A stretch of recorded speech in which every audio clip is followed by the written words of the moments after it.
Antoinette, we're going to continue our talk with you, willing to share some of your career challenges, but also opportunities. And after having built the foundations of your career as an engineer and a business manager in the automotive industry in South Africa, I believe you were very much attracted to that opportunity to go to India. And that, with your family, happily living in a home with a garden. From my own immigration experience, deciding to come from Belgium and to stay here in the Eastern Cape, the hardest thing is always to stop weighing of the pros and cons. And that's what I hear from currently so many South Africans who are, especially professionals, they are leaving the country, unfortunately, but it's not an easy decision. And how do you come to the point that you say, this is it, we are going to do it? Can you talk about how you coped actually with that process? It was not easy, I do remember that. No, Dr. Janin, it was not easy.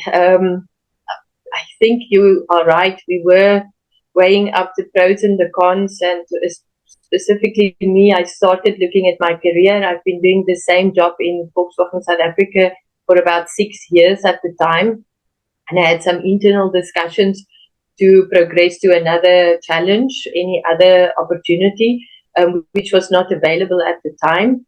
And then very spontaneously, this opportunity arose where I was offered a job to do basically the same as I did in South Africa as the head of industrial engineering and production systems, but in Pune, at the Volkswagen factory in Pune in India. At the time, that part of the decision made quite sense to technically stay at the same level, but to undergo the cultural change. So I definitely had then, of course, the opportunity of growing and learning different cultures and having the challenge to be taken completely out of the comfort zone of what I've known in South Africa and had to survive in a completely different country where, of course, women is also not that highly appreciated in the workplace. But I can say in hindsight that I was really very friendly and I received a very welcome in India. My team was absolutely very appreciative and welcomed me really with open hands. But maybe to jump back, during the time it was, of course, also important to make the decision not only based on my career. I had to consider my children, I had to consider my husband, and we were fortunate enough that my husband also got offered a job in India. And that made the decision, of course, a lot easier. Yes, because for both of us to be able to move with a new job opportunity.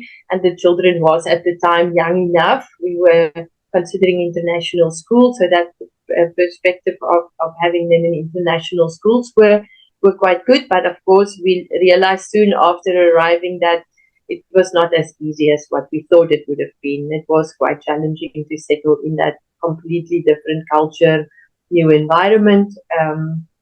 But we've learned absolutely a lot. We've learned so much. We grew together as a family. We developed a much stronger bonds because of the challenges that we experienced at the time, and we just simply had to overcome it and made a success of it. I think that is the experience of the reality of immigration. Once you have made a decision, you are willing to take all the risks, but still it is very confrontational to find out the cultural differences. And there is a lot of finesse to that. You don't know that, especially not if it's your first time arriving in that particular culture. There is so much to learn. But from day one, you have to appear on the job and you have to act as if you are in control and capable. I think it's good you had the background, you had the experience already, and that you were so open.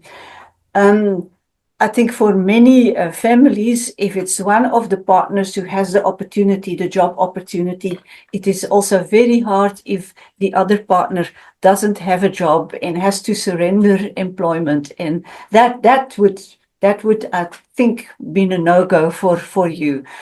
But yeah, very interesting. And I do remember you talking about how you negotiated the traffic.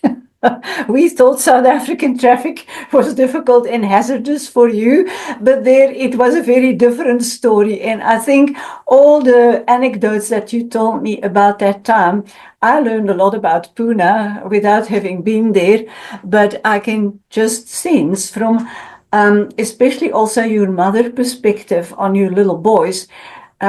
How do you guide them into all that strangeness? They were young, they were still needing care, they needed safety.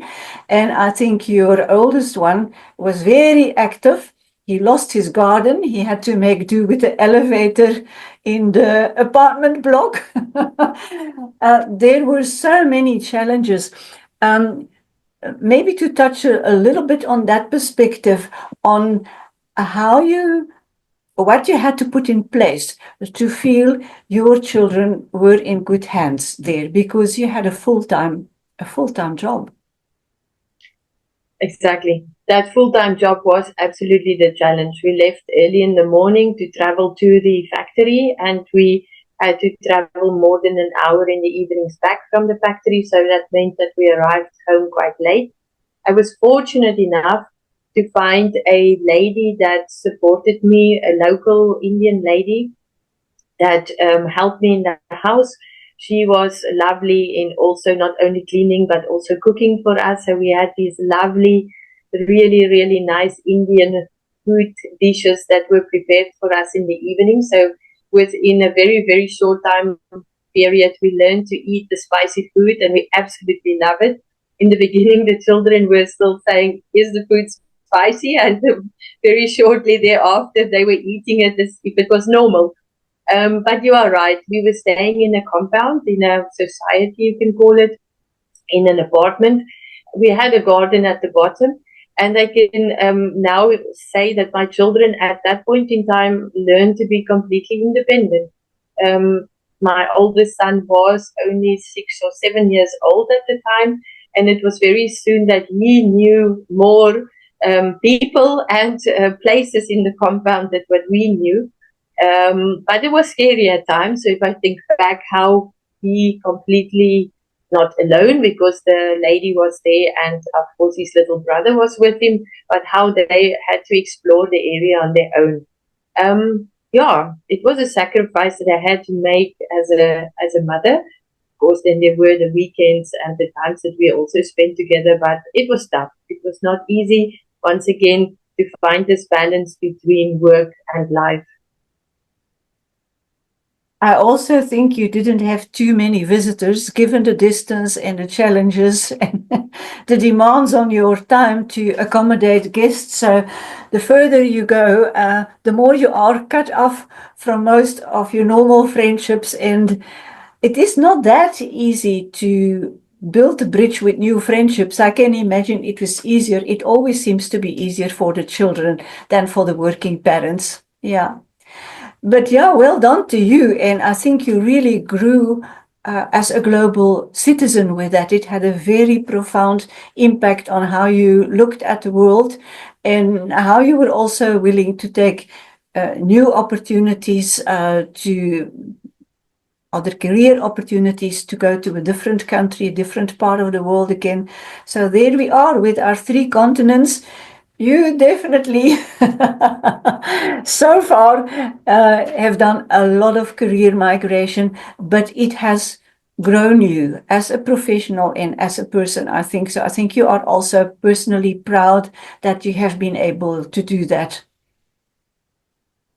Yeah, absolutely. I am thinking back, reflecting back of living in India and thereafter, or now also living in Germany. So being able to speak 3 languages and having managed to survive in these foreign countries how I've just simply learned to adapt and make friends and settle in and learn the rules and regulations of the new country, learn the food, learn everything that is completely new in these countries. I was saying before that in India, even what we know as absolutely normal, drinking water and fresh air, was different in India. The air was not so clean and fresh. The water was completely different. We had to drink bottled water. Yes, then changing to Germany, of course, again, a bit more similar to South Africa. We have clean, fresh air and a very nice, clean water to drink. But these are just referring back to the basics that, there's at the end of the day also importance as what we learn and how we develop from the basics. There's a lot of good to be said, and hopefully it will encourage other would-be immigrants to take the bold steps. It can be done, and you can still smile afterwards.